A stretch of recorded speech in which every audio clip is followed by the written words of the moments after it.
Pak Ferry sudah di-mention dan sudah senyum-senyum begitu saya sebut DHE gitu ya. Anda melihatnya seperti apa sambil kita tunggu sambungan kembali dengan Pak Anggana. Pak Ferry. Baik, mungkin nyambung tadi yang sampaikan oleh Mbak dan Pak Angga, beberapa langkah mitigasi risiko itu sebenarnya sudah in place Mbak di regulasi kita yang ada gitu ya. Misal dalam konteks salah satu transmisi dari nilai tukar ke eksposur kita itu kan melalui utang luar negeri. Nah, ini di dalam konteks regulasi kita yang sekarang untuk mitigasi risiko depresiasi itu ada kewajiban untuk hedging rasio. Jadi utang lu apa perusahaan-perusahaan yang mempunyai utang luar negeri itu diwajibkan untuk juga memiliki sebagian dari eksposurnya itu di hedgingkan gitu ya. Ini yang kita harapkan juga memitigasi dampak nilai tukar terhadap ekonomi kita. Yang lain tentu ini juga yang kami ingin dorong nih. Kami juga ingin nanti berkoordinasi intens nih Pak Angga untuk yang mitigasi risiko nilai tukar ini ya. Salah satunya implementasi dari local currency settlement gitu. Nah kalau kita lihat beberapa negara mitra dagang kita dan maupun juga negara-negara yang memang punya MOU local currency transaction dengan kita itu juga mengalami depresiasi. Ini merupakan satu hal yang peluang kita untuk mendorong kerjasama dalam hal pemanfaatan LCT oleh pelaku usaha kita gitu ya.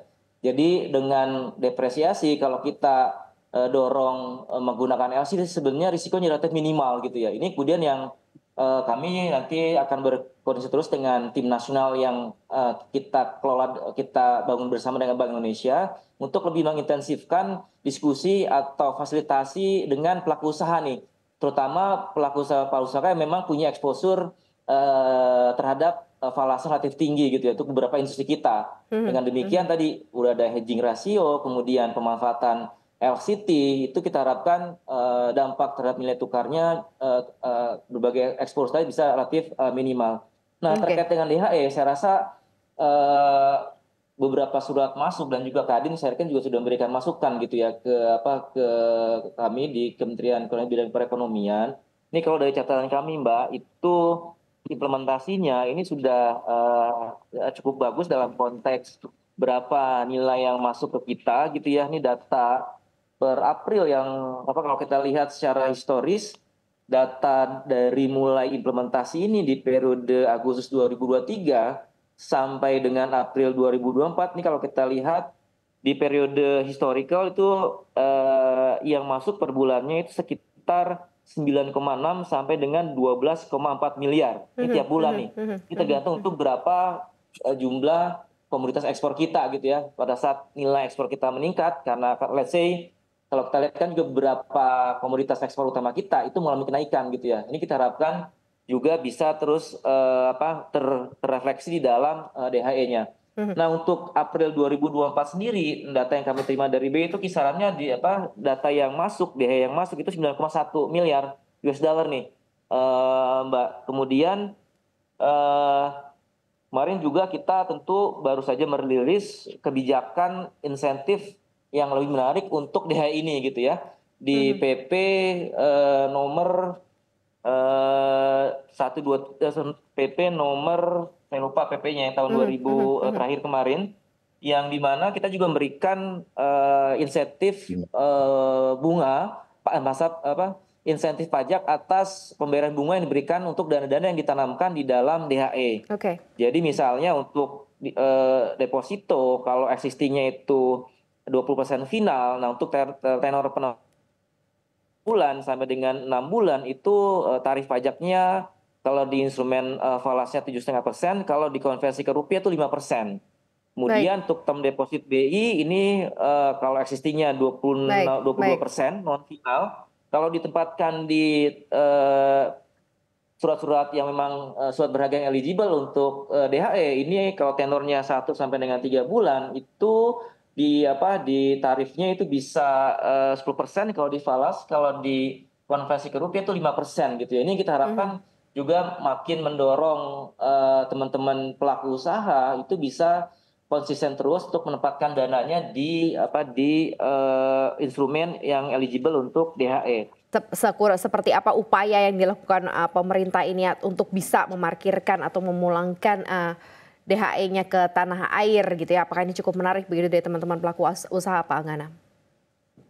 Seperti tadi Pak Ferry sampaikan, mohon maaf tadi jaringannya agak terganggu. DHI itu memang sudah cukup panjang tarik ulurnya karena memang paketnya untuk dibikin lebih menarik sehingga para pelaku usaha juga ada intensi untuk menanamkan dalam negeri. Tetapi bukan berarti kami tidak berminat untuk menaruh hasil usaha kami di dalam negeri, tetapi memang dalam beberapa praktek memang perlu diputar dalam artian untuk kebutuhan operasional sehingga kadang-kadang mungkin kalau kita lihat secara utuh untuk mendapatkan kinerja yang produktif dari aset yang dimiliki oleh para pelaku usaha. Mereka kadang-kadang setelah menerima pembayaran, mereka melakukan langsung pemenuhan pembayaran terhadap beberapa pemasok-pemasok mereka yang tidak semuanya ada di dalam negeri. Makanya kadang-kadang suka dihitung sama Pak Ferry kok dapatnya berapa, pulangnya berapa gitu, pulangnya nggak sama. Tetapi memang itu adalah kenyataan yang kami harapkan pemerintah melihat secara utuh. Nah, memang resiko moneter ini terkait nilai tukar memang kami sangat berhati-hati sekali, terutama juga dalam memastikan bagaimana kami dapat memperoleh bahan baku juga dan bahan baku penolong yang selama ini memang tidak dipungkiri dan Pak Ferry sangat memahami kita masih punya ketergantungan terhadap produk-produk ataupun komoditas impor. Nah, makanya memang kita perlu berharap juga ada perimbangan dari harga nilai komoditas unggulan nasional kita yang semoga harganya di tingkat global semakin membaik sehingga dapat mensubstitusi beban-beban moneter lainnya yang sekarang sedang dalam beban-beban yang sangat tinggi. Nah, makanya memang dari kami strateginya adalah kami penuh harapan juga nih Bu Maria untuk pemerintah juga secara konsisten melakukan intervensi terhadap pasar walaupun memang ruangnya sangat-sangat terbatas dan mungkin cadangan devisa kita juga memiliki prioritas yang cukup banyak. Makanya kita juga berharap di semester kedua semuanya bisa lebih prudent dan pemerintah juga memastikan tidak adanya kebijakan-kebijakan yang mengganggu konsumsi dalam negeri karena memang kita harus sangat-sangat realistis terhadap daya beli masyarakat yang sebetulnya dengan angka pertumbuhan kita yang cukup baik faktor pemerataannya belum terlalu baik gitu karena kita melihat itu ditopang oleh sektor-sektor yang memang padat teknologi, padat modal dan bukannya sektor padat karya. Itu yang betul-betul kita harus sama-sama jaga agar jangan sampai konsumsi dalam negeri kita nanti tergerus oleh beban-beban fiskal misalnya instrumen yang sifatnya cukai, pembebanan pajak ataupun adanya pungutan-pungutan lain yang sifatnya mengganggu daya beli masyarakat. Makanya mungkin dalam beberapa bulan belakangan ketika ada rencana pungutan baru, publik mereaksi dengan sangat-sangat itu karena memang sangat ketat sekali meskipun inflasi terkendali tetapi memang harga komoditas pokok itu masih cenderung stabil tapi cenderung tidak turun nih Pak Ferry. Nah, itu yang membuat sebetulnya tantangan kita bersama jangan sampai juga nanti tahun depan kita mengalami banyak sekali tekanan dalam kaitan dengan upah minimum dan sebagainya. Karena kita berharap kita bisa smart take off lah. Saya nggak bilang pengen seperti apa di pemerintahan baru kita punya satu paket kebijakan yang menguntungkan publik sehingga publik juga punya semangat juga untuk berusaha kembali dan berkonsumsi kembali dan belanja lagi sehingga itu yang dapat menggerakkan perekonomian kita. Maria silakan. Baik, ini salah satu juga nanti ya mungkin bisa dikomentari terkait mengenai bagaimana menjaga daya beli ini ya dengan segala macam beban yang mungkin kemudian diberikan juga kepada masyarakat sejauh ini. Tapi saya mau sedikit lagi ke Pak Anggana melihat dengan kondisi saat ini kan kita juga bukan hanya concern-nya ke rupiah, kemudian ke dolar dan ke daya beli gitu. Tapi di sisi lain kita juga ada permasalahan ekonomi lain, geopolitik global yang masih berkecamuk dan ini kemudian memberikan sight terhadap sistem atau mungkin terhadap perilaku investasi para investor di seluruh dunia ya secara ini global. Nah, ini seperti apa sih nanti istilahnya iklim investasi di tanah air begitu ya dengan sisi kondisi seperti ini kalau dari side-nya Kadin? Tentu yang paling utama adalah kepastian berusaha. Itu yang paling utama karena jangan sampai kita sudah punya satu roadmap yang positif gitu untuk menarik investasi, tetapi implementasi di lapangannya masih mendapatkan banyak tantangan.